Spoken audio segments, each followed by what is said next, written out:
What's up, guys, and welcome back for another Diablo 3 set dungeon guide. This one's going to be for Natalya's Vengeance, right? This is one of my kind of go-to Demon Hunter sets for seasons because it's really easy. It's not very hard to get Natalya's Vengeance and then just roll a bunch of CDR and kind of go with it.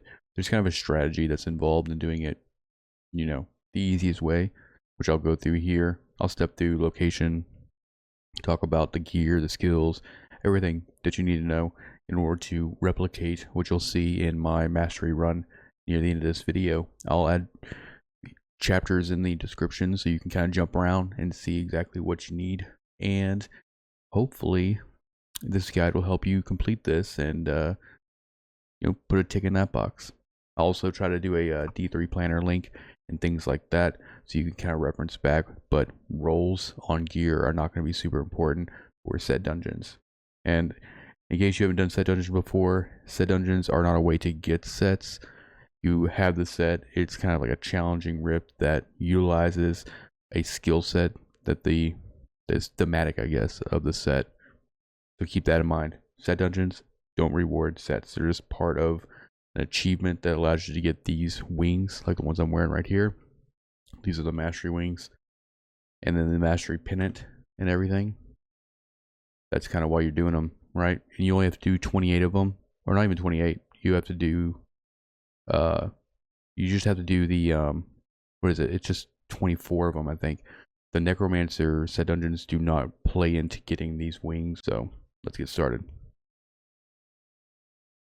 Alright, let's first talk about the location of the set dungeon. Now, as long as you have the 6-piece set bonus for any of the sets you're trying to do the set dungeon for, what you'll do is you'll go to a certain location in the game, and then a portal will show itself, and you'll be able to start the set dungeon. So for Natalya's Vengeance, we're going to want to be in Act 1, and you go to New Tristram, and from here we're just going to run down over here, and we're basically going to go down to a zone that doesn't have a waypoint associated with it. So run all the way here to the end of the docks and talk to Ferryman, and he's going to take you to Wardham. Once you get here, you're just going to kind of run down the road. I'm on this on normal. Difficulty does not matter for set dungeons. They're regulated internally. And right here by this broken church, the Warham Chapel Cellar, you can see right here. When you walk up next to it, this will be the Natalya Vengeance set dungeon. Alright, let's talk about these objectives first for this set dungeon, and then it'll kind of help explain what we're doing with the build here. So the first primary objectives are going to be to maintain a consistent reign of vengeance for 90 seconds. That means we can't drop it at all. And then we can't exhaust our hatred at all as well. So we're going to be looking at resource cost reduction, cooldown reduction, all kinds of stuff like that. For the basic completion, you need to kill 150 monsters. And then for mastery, we need to kill everything in the rift. This video is going to be going for the mastery so that you can just start working towards those wings. Like it says here, if you take fatal damage, you will fail, and also the game difficulty has no effect. Alright, let's talk about the skills here. For this set dungeon, we're going to be using our primary for evasive fire focus. We're going to be alternating this while we're strafing in order to maintain hatred. And then also strafe, obviously, for drifting shadow for movement speed, vengeance with seethe, which will help us generate hatred, smokescreen with displacement for movement speed, Reign of Vengeance. We have to have this in order to complete one of the primary objective with Dark Cloud. The reason we're using Dark Cloud is because it has an 8-second duration, right? Every other one is like 5, 3 to 5, or actually like 2 to 5. So we're taking Dark Cloud because we want it to be like up as much as possible, and it'll actually make completing the 90 seconds a lot more manageable. And then next up we have Companion with Back Companion. This is for more hatred generation. And then for our passives, we want Hot Pursuit, Tactical Advantage, and Night Stalker.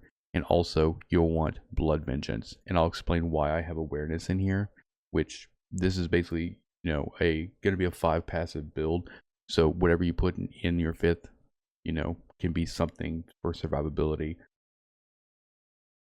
Next up we'll be talking about the gear.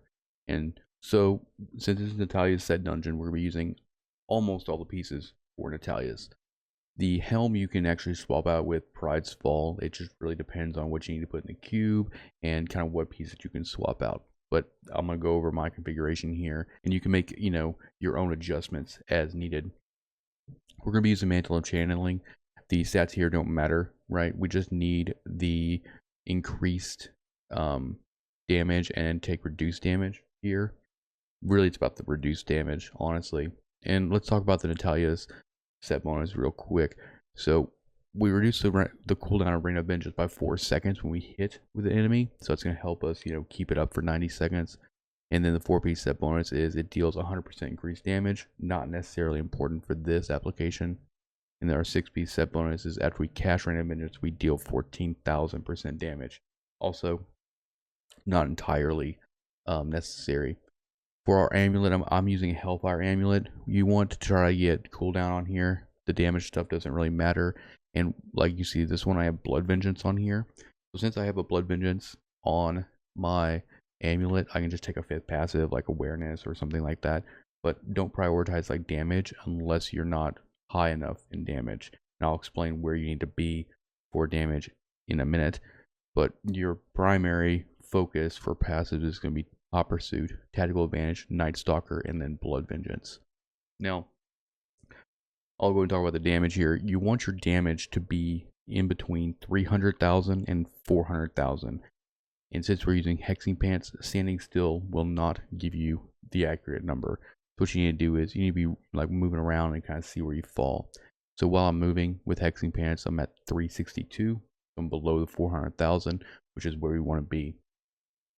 So like I said, we got the Natalya's helmet. It doesn't really need anything here, really. We don't need crit, anything like that, because I'm trying to stay below 400. So, doesn't really matter about the rolls here. Maybe some dex, maybe, vitality. For your chest piece, also Natalya's, get some dex, get some vitality. I already said for the amulet to try to get cooldown reduction. For the gloves, cooldown, vitality, things like that. I'm using Kareem's buff belt for the movement speed and when we're not taking damage. And then you can just get survivability stats on here like all res, vitality, life percentage. We're going to use Reaper wraps to kind of help us with our resource a little bit. And you can roll vitality, armor, and stuff on here. Like I said, with all these pieces in play, you're not going to have any issue with exhausting your hatred. Okay. And then, like I said, I'm using the Hexing Pants here, and this is going to allow our resource generation and damage to increase by 25% while we're moving, and then decrease while we're standing still. So we're always moving, so this is a very useful item for what we're trying to do in this set dungeon. And then we're going to use Natalya's Reflection, and we're using this because we're using Hexing Pants, because we're not using Ring of Royal Grandeur. And then we're also using Obsidian Ring of the Zodiac, which you need a socket in here. And some cooldown, try to roll some cooldown on it. And then for our weapons, we're using Natalya's, try to get some cooldown on it. And then a Dawn, and that helps with the Vengeance cooldown. That, helps us with hatred in the long run. As far as like, overall cooldown reduction, I'm sitting at like 41%. So I think that, anything above 37 is, probably pretty good for this. Going over our gems, we're going to be using diamonds in everything. Diamond in the helm helps with cooldown reduction, and then diamond in our chest and our pants will be all res. Our legendary gems are going to be Go Up of Swiftness for attack speed and dodge, and then plus cooldown reduction. We're going to also be using Bandit the Powerful, which whenever we kill elite pack, we just get a little bit more damage and then decreased damage from elites. And then we're going to use Esoteric Alteration, which gives us damage reduction, physical or non-physical damage reduction. And then while below 50% life, which you probably won't get there, it gives us some resistances as well. And then for our weapons, I'm using Amethyst, Life on Hit, and I did this because normally I would have like emeralds or rubies here, but depending on how much you have to drop your damage, you might have to take your emeralds out of your weapons. So keep that in mind. So Life on Hit is nice for some survivability. But if I would put them in my weapons now, the emeralds, I'd be way over. Way over.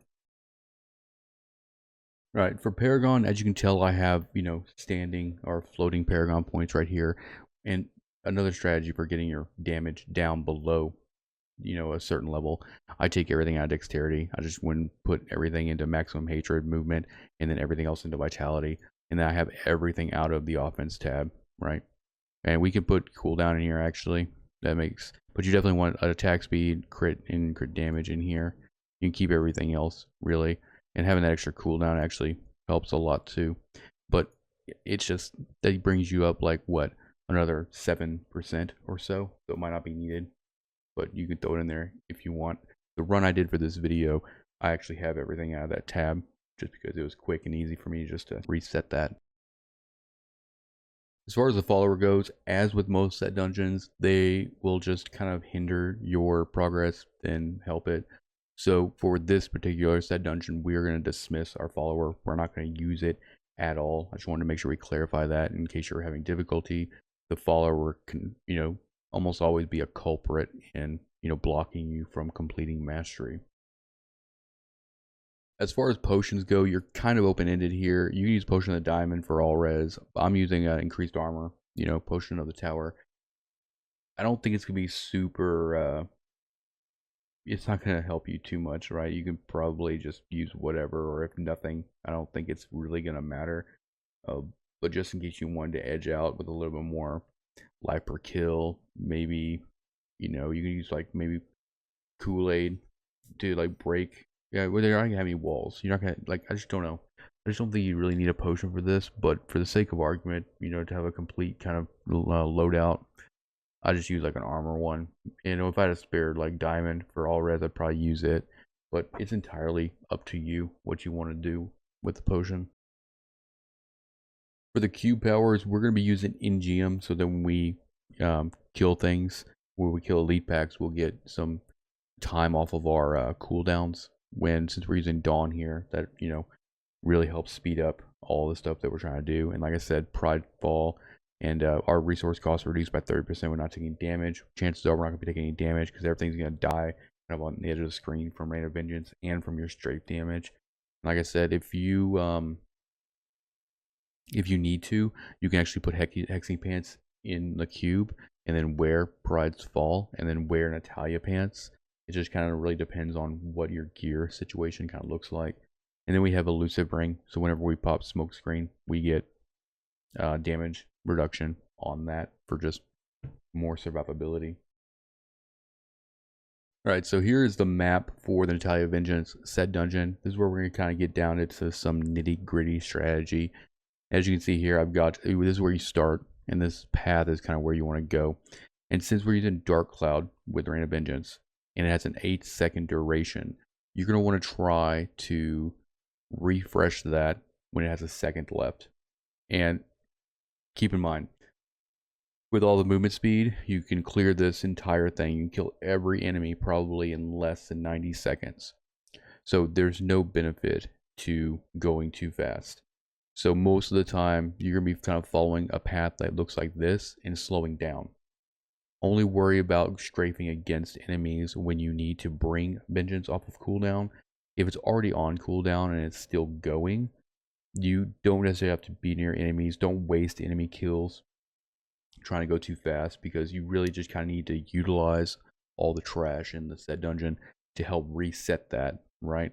And so what we're looking at here, to get to a realistic 90 seconds, you're looking at what, 1, 2, 3, 4, 5, 6, 7, 8, 9, 10, 11, 12, 13 resets to go all the way around. And if you do it right and you follow a path like this and you hit these like kind of, check marks, as it were, you should, by the time you kill everything in the set dungeon, be at 90 seconds. You actually should try to have extra mobs left over when you actually finish the 90 seconds. And if you pay attention to the bottom of the bar, you'll see the set dungeon cooldown. It shows, Rain of Vengeance, time remaining, and it'll start at 90 seconds when you first cast. And keep that in mind. Keep watching that, the duration and the cooldown on Rain of Vengeance, and just pace yourself. And you'll see in the mastery run where I slow down, and I'm not, I'm basically like just slow strafing where I'm not hitting anything, just to let Rain of Vengeance kind of play out. And then once it's about a second from dropping, I hit it again. Another thing you have to realize too is whenever you're Rain of Vengeance, sometimes when you're strafing, you have to hit the button a couple times for it to register. So don't just hit the button once and think it's good. Sometimes it can bug out. So you want to try to spam it a little bit. And then when it goes off, do what you got to do. So this is the path that I took, and this path I recommend. These check marks to get you around a 90. So you'll see a lot more what I'm talking about, and I'll commentary the mastery run, and it should, give you a good understanding of kind of what slow and steady wins the race kind of means for this set dungeon in particular. All right, I'm gonna talk about the rotation a little bit, and then we'll kind of pop in here a little bit for like kind of a live kind of preview. But most of the time, what you're gonna do is when you jump in there, you're gonna immediately want to cast Rain of Vengeance. You want to get that 90-second timer started immediately. So what I normally do is I'll throw a Rain of Vengeance up, hit C, and then start strafing, right? And I'm holding on the shift key and then holding on strafe, and then I can just, hit the left mouse button to fire off evasive fire, which helps me with my resources. But as you see with C, the Hatred doesn't really move, right? Your evasive fire is kind of there just for like added protection. And then to get in between density or, to help, get Rain of Vengeance off cooldown if you're kind of far away from mobs, we have Smoke Screen. And then also you have Companion, Back Companion, just as further protection for Rain of Vengeance. So let's go ahead and drop in here. I'll kind of show you what I mean. So when I first get in here, immediately just start Rain of Vengeance. And see, I'm just going to like start attacking these guys. Rain of Vengeance is up again. I'm just going to kind of hang out a little bit, right? Because it's already off, cooldown. There's no need to like, kill everything super fast. And I usually just go around like the edge here. And then when I start, getting really close to needing Rain of Vengeance to be off cooldown and I need to refresh it, I'll just, sprint or go into mobs rather, just like this. So you see here, about a second left. You see a little green buff there at the bottom of the screen as well. That is indicating where Rain of Vengeance is at. So now here we go. We use Smoke Screen to get here. And just kind of keep going. It's just going to really depend on how much cooldown you have and kind of how it goes. Actually, we might be able to just complete this straight up. So I see we're taking our time. We're going slow. We're not trying to kill everything super fast. And this is literally like a straight up like 90-second, set dungeon that you can complete. Super easy. It used to be my go-to set dungeon for every season pretty much. Just because it's not very hard to get. You can wait till the end of the season if you need to get Natalya's. Here we go here. Should be at 90 now. There's our 90. And then all we have to do is just keep strafing. Finish off these mobs. Boom. Like, I don't even have to do the mastery run or commentary it because I had one pre-recorded for this, but as you can see, it's super easy to do. But the trick really is just to take your time. To really just take your time. That's all you need to do. So I hope this video helped you guys. Let me know in the comments how you fared in your set dungeon. Drop a like, hit the subscribe button, and I'll see you guys next time. Peace out.